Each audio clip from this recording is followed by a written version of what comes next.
Money in the Bank 2025 is here. It's time for us to give our predictions. I'm Will, that's Brandon. We're the Cousins of Destruction Wrestling Podcast. As always, let's cheers. Talk about some wrestling. One of the more fun PLEs to me. I enjoy this PLE, not only for the chaos of the ladder matches, but then it really gets your mind going over the next year. When could this happen? How does this work? Who can be the new champ at any time?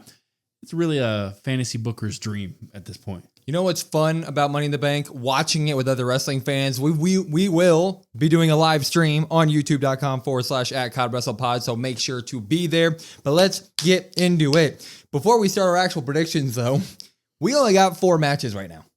Four. Going into Saturday Night Main Event not too long ago, we had 4 matches going into the card until Friday Night SmackDown. So do we foresee SmackDown this week giving us one more match on this card?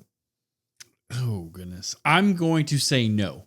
And that's more of I don't know what it would be. So I'm going to say no. SmackDown is kind of chaotic and hectic, and random stuff just happens week in and week out, and you can't really prepare for it. So would I be surprised or shocked if there's a 5th match? No. But I'm going to say no 5th match. You can really give the time to the Money in the Bank ladder matches and really kind of let that marinate, let that go. Plus Becky versus Lyra, give that a bunch of time. I'm a fan of just the 4 matches so they can get the proper time. If we didn't have Worlds Collide, I'd probably say yes. But we have Worlds Collide that day, so there's a lot of WWE-esque content there throughout the day to do some stuff. So tune into Worlds Collide as well. That's going to be awesome. But let's get into it. We're going to start with the women's Money in the Bank match. We got ourselves Rhea Ripley, Naomi, Julia, Stephanie Vaquer, Roxanne Perez, and Alexa freaking Bliss. This freaking card is stacked for the women's Money in the Bank. Who do you have winning the women's Money in the Bank? Yeah, so it's, like you said, the most stacked field for the women. Last year's Money in the Bank match, the best Money in the Bank women's match ever. So that's going to be really hard to top. But I think this one can honestly do it. You look at the roster, you look at who's involved in this match, and you're like, yeah, I could see this easily being match. And then potentially match of the year, you look back at it and be like, yeah, that was fun. That was awesome. You get a bunch of storylines branched out of it, a bunch of like new rivalries. They hinted at Steph and Rhea potentially. So I was like, yeah, sign me up. I want that also. So you kind of look at everybody here. Rhea Ripley, to me, doesn't really need it here. Even though that'd be kind of a cool dynamic, but it's Rhea Ripley. She gets title shots anytime she wants, so she doesn't really need the Money in the Bank. You got Julia. Love Julia. That's awesome. No. Rox would be kind of cool with the Liv dynamic. I'm going no there. I really kind of see 2 favorites out of this match. You either give me Alexa or Naomi. My pick, though, I've been saying it for a while. I'm going to continue to say it. We're going to get the custom caution briefcase. I got to go Naomi. That's my pick for the women's Money in the Bank. Yeah, I'm with you. I think the favorites are going to be Alexa, Naomi, and then I selfishly am going to put Stephanie Vaquer in there as well. I can barely say her name, but I do think they're going to give it to Naomi. I think it just writes itself. I think that we all have kind of fantasy booked a caution tape briefcase at this point. You have her run around SmackDown with it for a long time. She's already inserted herself into the Tiffany scene on multiple occasions. She's already in there. But selfishly, I would love to see Stephanie Vaquer immediately get the briefcase, immediately have that sort of power in her hand the second that she comes to the main roster full time. I would love to see it, but I do think it's going to be Naomi at the end of the day. But speaking of Naomi in this match, what about run-ins? Are things going to get a little bit wild here? Are we going to get any Jade, Bianca stuff for Naomi in this match? I don't think we're going to get any Jade or Bianca stuff. No. I think the only thing you might potentially get, if you look at everybody involved, you might get something with Liv, with Roxanne sort of thing. But in terms of everybody else in the match, you kind of go down the roster and you look at everybody. I don't really see anything crazy happening outside of the Liv Roxanne stuff, because that's the only thing they've really shown us on TV. Like, hey, I'm helping you. I'm not helping you. Stay out of my business. Well, where are you to help me? That's been the whole story, right? For that specific feud, I guess. So you look at that. I don't see anything with Jade and Bianca, which feels a little weird to not have Jade somewhat around this, right? Because she has interacted with Tiffany. She's interacted with Naomi, Bianca, Charlotte. She's interacted with everybody, right? So it feels weird that she's kind of not in this, hey, chance to take the next step moment, but I just don't see it happening. I think Jade can kind of get there more naturally right now. I think she's got that kind of rocket boot on her at the moment. She's doing really good work. So I don't foresee any Bianca Jade stuff in the Money in the Bank, but I'm with you. I do think we see Liv Morgan and Raquel. I think that we see some sort of dynamic of them going in there with Roxanne. I don't know if they're going to try to help her, not help her, just get involved, because Roxanne has only done positive things for the Judgment Day at the moment. Monday Night Raw, she got Finn and JD another title match, tag title match, and Finn pointed that out to Liv. And the only person who's really screwed them over on Monday was Liv when she kind of got involved in the Raquel match. So I don't know. I just think that they might throw them out there, continue that story, give Roxanne a reason to lose the match kind of in that way. So you move to Raw naturally with the storyline there. But I think Naomi wins it. I don't think there's much run in other than Liv Morgan. And I think it's going to be a top tier match at the end of the day. Yeah, you kind of look at it in terms of the Money in the Banks for me, like they're chaotic and hectic enough as it is, trying to keep up with everything. And then you insert more people. Sometimes I'm like, oh my God, this is too much for me. So I would just like it to be kind of simple, but like you said, Liv, Raquel, could definitely see them making an appearance. Women's Intercontinental title match, Lyra versus Becky. There's stipulations. If Lyra wins, that's it for Becky Lynch and challenging. And if Becky wins, Lyra has to raise her hand. Who do you got winning this one? Yeah, I think Lyra's going to have to raise her hand. I think I got Becky Lynch on this one. It doesn't really make a whole lot of sense to me to run it back if you don't give Becky Lynch it right here, right? So we look a little bit further down the line as well at maybe an Evolution. Becky, Lyra, Bailey potentially as well involved in that. So for me, just in terms of future plans, this feud has also been so good. It's been one of the top feuds on Raw for me that I'm like, yeah, I look forward to seeing this.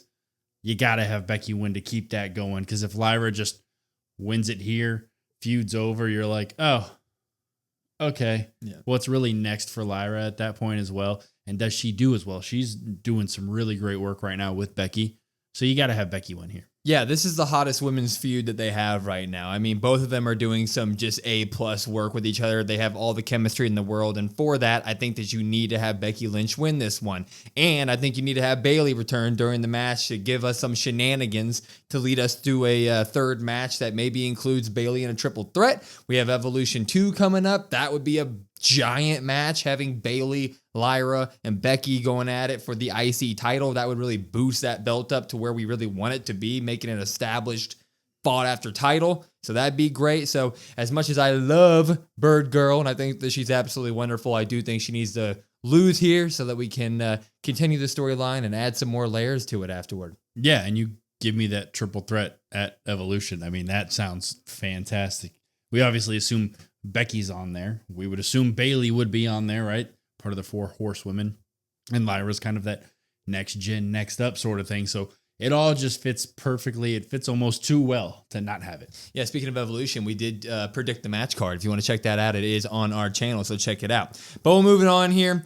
I guess the tag team match is rumored to be the main event of the card. Yeah. So I guess we're going to hold off on that, which it being the main event's a big deal. That changes how a lot of things may or may not go. So we're moving on to the men's Money in the Bank side of things. We do have Solo Sikoa, versus Andrade, LA Knight, Penta, El Grande Americano, and of course, Seth freaking Rollins. Men's Money in the Bank 2025. Who do you have winning it? Yeah, so everything we said about the women's match in terms of look at how stacked this is, look at how awesome this is not really the case for this. This looks like you hit the random button on a video game on 2K, right? Oh, okay. Well, Seth looks like he should be the favorite in this one. You look at the overall ratings and you're like, oh yeah, Seth's going to destroy this one. But we talked and talked and talked and talked for months. How do we get this superstar from one show to another? He's really kind of reached his ceiling on SmackDown. He can't really challenge for the title because Cena has it and Cody's there and he's kind of just there. You got to give me LA Knight. Yeah. That is my pick for the men's Money in the Bank. I actually have him taking that and going over to the Raw side after things. I tried my very best to try to give anybody other than Seth Rollins the Money in the Bank. In my mind, I tried Solo Sikoa. I just don't want Solo in the Bloodline to immediately go back after the title again. I don't know. It feels like the Bloodline storyline has revolved around the main title for enough over the past few years. I tried LA Knight. I love LA Knight, yeah, to death. But I just think that the steam there is kind of run out. I mean, does he need it? You could argue, yeah, but I just feel like last year was kind of the time to do that thing. And so I think the story just writes itself. You give it to Seth Rollins. You have Seth walk around with the Money in the Bank with his new faction. You just have impending doom looming over Jey Uso at all times. I think Seth Rollins is winning this one at Money in the Bank. Yeah, I think it's one of those two. And like you said, you could argue LA Knight kind of missed the chance, right? They missed the opportunity. The iron was hot and they didn't strike. And you're like, so does it really hit the same? It's not going to hit the same as it did. But as we've seen with Money in the Banks in the past, you can kind of reignite that, or you can kind of start new, right? Like Damian Priest, when he had it and he cashed in, he got that world title, really took Priest to a new level. So something like that, I could see that happening with LA Knight again, especially if he does go over on that Raw side. Maybe looking at that Jay Gunther match on Raw, something like that. A shakeup for him is kind of the main reason why I'm picking him, because if you don't shake up something with LA Knight, like you said, if he's not already kind of like past it, he's really going to be past it if nothing changes. I agree. I mean, I would love if LA Knight gets the case, I'm going to be popping like crazy, man. It'll be time, but I can't personally talk myself into it. And no matter who you think is going to win the Money in the Bank, the biggest storyline going into Money in the Bank is Seth Rollins. I mean, we ended Raw with them screwing over AJ Styles and CM Punk from getting into the match. We talk about run-ins with the women's. Feels like there's going to be some run-ins with the men here. Are we going to get CM Punk coming out there trying to screw Seth Rollins over? Yeah, I think you're going to get CM Punk on this one. You might even end up getting a Sami Zayn also. You might have multiple, because as I just talked about with the women's, with the men's, it's going to be really chaotic, because if Rollins is in there and let's say Punk runs out, well, then who's to say Braun Breaker doesn't run out and Bronson Reed doesn't run out? Well, now you got to have people even the odds and even the sides there. So I think there's going to be a lot of run-ins, a lot of shenanigans, for lack of a better term. And that's why I'm not picking Seth, because I think there's going to be so much that ends up taking him away from it that's why he doesn't get it. So yeah, sign me up for all the shenanigans here. That's fair. I do think we get CM Punk running out there, but I think it's going to be an establishing moment for the faction even further. I think that we're going to have the run-ins from probably Sammy, from probably CM Punk, but we're going to have Braun and Bronson take care of business. I mean, obviously it's going to look like they are going to do it. They're going to screw Seth Rollins over, but I think that we get this faction coming out and being like, no, we're literally too badass for you guys to stop this plan. Seth Rollins is going to go get that case anyway. And then we go to Monday Night Raw going, okay, we tried our best and we still couldn't stop these guys. Now he has all the power at the Money in the Bank. What do we do next? Yeah, it is interesting, specifically with Rollins winning the Money in the Bank, because Sammy begged Punk, hey, keep him from winning Money in the Bank. Yeah. Well, Punk's not in the match. So I think you have to have Punk at least try to keep that promise to Sammy, right? In terms of, hey, I did my best to keep it from him. Maybe he does, maybe he doesn't. But that promo between Punk and Sammy kind of looms big here, just in terms of two guys that aren't even in the match, like the repercussions of Rollins having that briefcase, and they're not even the title holders. Yeah, it's going to be nuts. I think the men's has a lot more shenanigan potential just because the people involved with it, and it almost may need that just in terms of star power to be a memorable match. Well, you got El Grande in there. You do have El Grande. There's always some sort of shenanigans involving El Grande, some way, somehow, right? So maybe. He may have a confidence boost after his good buddy Chad Gable wins earlier in the day, maybe. Who knows? That's true. Tag team match. It's the main event of Money in the Bank. Tag team, John Cena, Logan Paul taking on Cody Rhodes and Jey Uso. Who do you have winning it? Yeah, the ultra heels versus the ultra baby faces, right? I mean, two of the most hated guys in wrestling versus the two most beloved on paper. I mean, it sounds fantastic. I know there's a little bit of pushback about Cena and Jey not defending their titles here, and I get that as well. But this tag match, you look at it on paper, I'm excited for it. I think it's going to be fun. I'm going Jey Uso, Cody Rhodes.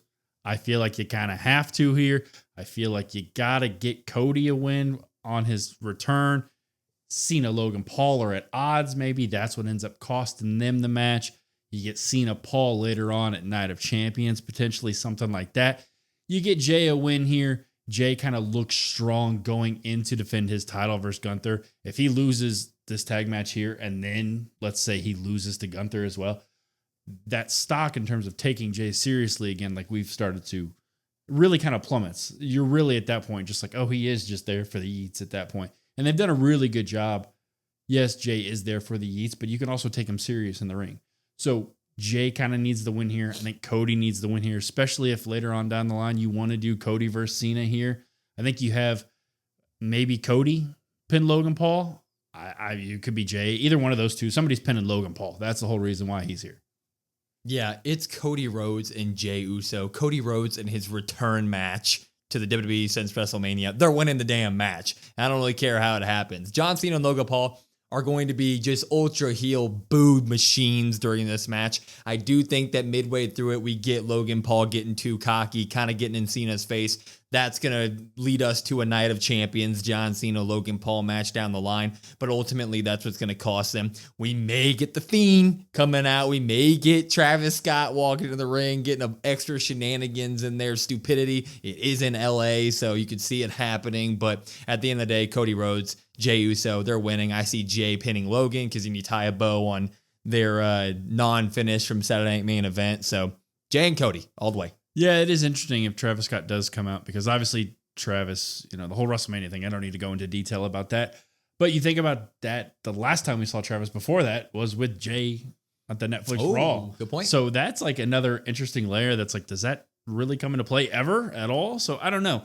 I hope we don't get Travis Scott here, but the possibilities, I think, are like the probability of that is a lot higher than I would like to admit. I mean, it's LA, man. It's LA. We may even get the final boss. No one get your hopes up. Please don't ever get your hopes up. He may never show up again, but it's in LA. So if we could ever get him, this would be the best case scenario for it. But I brought this up, or I wanted to make sure we talked about the tag team match last because it does look like it is main eventing, which adds a layer of questioning here. Hypothetical. Seth Rollins wins the Money in the Bank. Tag team match goes on last. Are we getting a Money in the Bank day one cash in from Seth Rollins if that happens? Oh, well, we just got to limit it to Seth Rollins, huh? It can't be Andrade? Anybody. Okay, there we go. Anybody. Is anybody cashing in? I'm going no on this one. Not because of the storyline. Like, yeah, it might make sense perfect for storyline. It might be laid out. Both champions might be laid out, and you might say, this is the perfect time. Go right now. Go, go, go. Like Tiffany multiple times last year. Go, go, go. I'm going no on this one. I don't want to see another day one cash in. I think last time when we got the cash in, when Drew cashed in, it was like, man, that really just kind of let the steam out of it and really kind of just ruined the Money in the Bank for me last year. I like the excitement, the anticipation of the fantasy booking. When could it happen? Where could it happen? It could happen anytime sort of thing. It really just kind of devalued the Money in the Bank, in my opinion, last year. It was like, why even have it? So I'm going no on this one. I'm calling it now. Seth Rollins wins the Money in the Bank. Seth Rollins tries to cash in during the main event of Money in the Bank, and Roman Reigns comes out to save the damn day. I'm calling it. That's how we're going to do it. We're going to end the show with Roman Reigns, Seth Rollins pointing towards SummerSlam. We're going to end with Logan Paul getting pinned by Jey Uso, and we move it on from there. That's how Money in the Bank's ending. We are going to get a night one cash in. Book it. Ah, interesting. Book it. Yeah, I would not like that personally, but why? You don't want to see Roman Reigns? No, just because of, like I said, just at that point, it's like, yeah. So does he fail the cash in? Is that what you're saying? Or does he not even cash in at all? Does he go and say, tries to? It's going to be one of those moments where he goes, take the case, then Roman's music hits or something. The ref asks like 8 times. No, I don't think it's going to be a full-on cash in, but it's going to be a cash in opportunity. Maybe because I think it is fun to have Seth Rollins, clouding over Raw with his faction and the briefcase. I don't want him to just like lose the cash in right away. But that's why I see Raw happening. Yeah, or Money in the Bank. Money in the Bank. Yeah, that wouldn't be. I mean, as long as it's like he doesn't give up the briefcase. Yeah, sure, that's fine. Do you have him at like Roman taking out Bronson and Braun? Are they out there at all? Is it just Seth? It could be something where Roman catches him.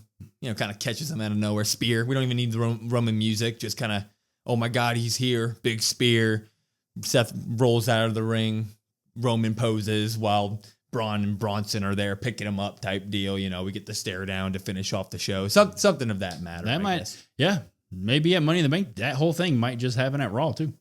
Roman Spears, Travis Scott. during the Jay and Gunther match. That might happen there too. Yeah, that's a whole nother can of worms, man. Jey Uso versus Gunther the next day. So, and that'll be fun to watch on our live stream. So after you guys put all of your predictions in the comment section, because we'd love to hear them, make sure to stop by our live stream on Friday Night SmackDown, on Saturday for Money in the Bank, and Monday for Monday Night Raw, and then we continue after that. We'd love to see you there. And then, of course, for everything else, it's at COD WrestlePod, COD WrestlePod. Link tree in our bio. All that is a link tree with all of our links in it. So go ahead and follow all of it, because we're confident that you're going to love that kind of wrestling content.